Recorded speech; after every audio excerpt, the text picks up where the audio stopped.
Hi there. Today I want to talk to you about 4 birds whose Esperanto names begin with the letter M.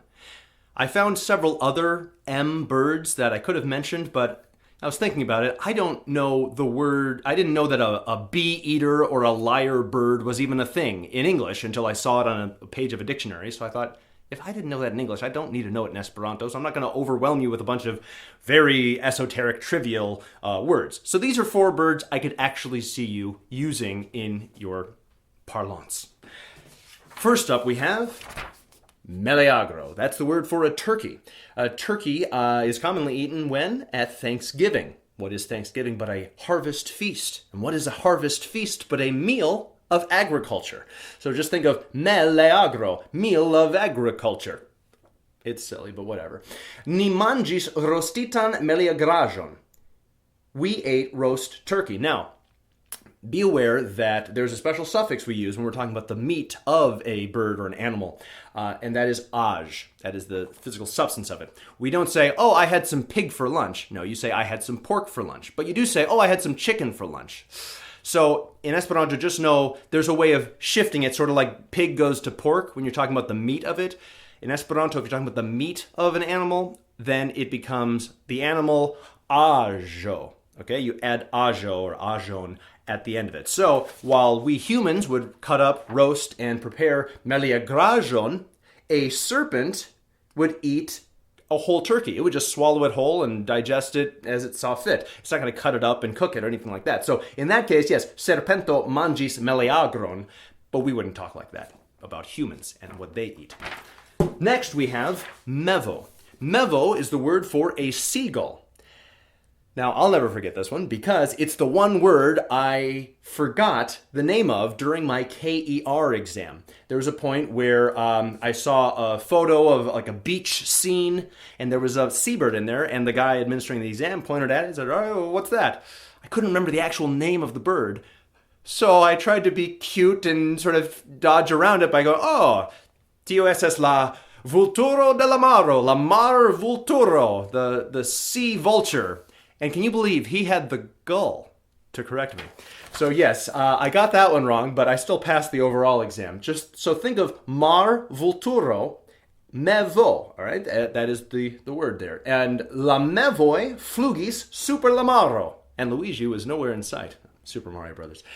The seagulls flew above the ocean. Another way that it might help you to remember this one is look at the letters in mevo. The M and the V look sort of like a far-off silhouette form of a bird flying. Its wings in one position and then another position. So look at this little sunset. M is one type of bird, V is another form of a bird, and then the O is the sunset. So M-E-V-O, mevo, there at the sunset.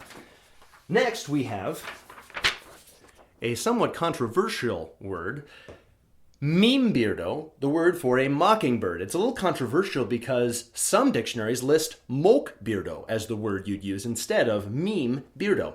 I'll tell you why I went with mimbirdo. It's because this bird is a member of la mimbirdo. I don't know the English word for that. It's something like that, but la mimbirdo. So in the video I did on crow birds, like the raven and the rook, I pointed out the fact that many of them have K-O-R in the name. So la corvedoi is the family name for them. And so there's the corvo, coraco, cornico, pirocoraco. So if you saw one of those, if you couldn't figure out exactly what it was, you'd have at least a ballpark sense of, I wonder if it's related to the crows as a type of crow. In that sense, I think it's helpful to use mimbirdo because, oh, it's part of the mimedoi family. And really, it's a bit arbitrary because mockingbirds don't technically mock, nor do they mime, because miming is without words, and the whole point is that they're mimicking sounds. But then mocking, are they laughing like a hyena? They're not really making fun of you, they're just mimicking you. So neither of those is really accurate, so we might as well use the one that's a little more easy to use internationally. So yes, with an American person, if you say mockingbirdo, oh, like a mockingbird. But I don't know what the word for these birds are in French or Spanish or anything like that, but that might not help you as much. So internationally, it'd probably be better to use mimbirdo. And ways to remember that is a meme of a bird will mock something, like an internet picture of a bird being silly, is usually satirizing something. So that would be a mimbirdo mocking something. Note that mimi, though, is not mimic. That is not the same as mimic. It's expressing something with gestures or positionings of the body and things, like a mime was, doing charades. That's not mimicking. In fact, mimico, I've never seen used as a verb. I only see it used as a noun to express the art of pantomiming. So don't give it more meanings than it actually has in Esperanto, just because in English it often spreads out to meaning, oh yeah, he copycatted me, he mimicked me, he was sort of miming what we were doing. Here we're not saying a miming bird, we're just saying mim as its own, just 3 letters that happen to go in front of birdo, okay? You wouldn't say mimanta birdo, don't do that. Just think of it as its own thing. So a way to remember that, mimbirdo imitas ne mocas la sonon. A mockingbird imitates, doesn't mock the sound. So that's helpful. If you want to talk about copying something, just say imiti or imitate. That is the better verb to use. Another way to remember is in the movie Sword in the Stone, Mad Madam Mim turned into a bird to mock who? Merlin. And Merlin, Merlino, could mean the British sorcerer wizard, or it could be the female form of a merlo. Now, I know many of you probably clicked on this video because you were only waiting for this merlo to arrive. Because blackbirds are fly in Esperanto. This is the word for a blackbird, is merlo. And that probably sounds kind of familiar, like, oh, does that have something to do with wine?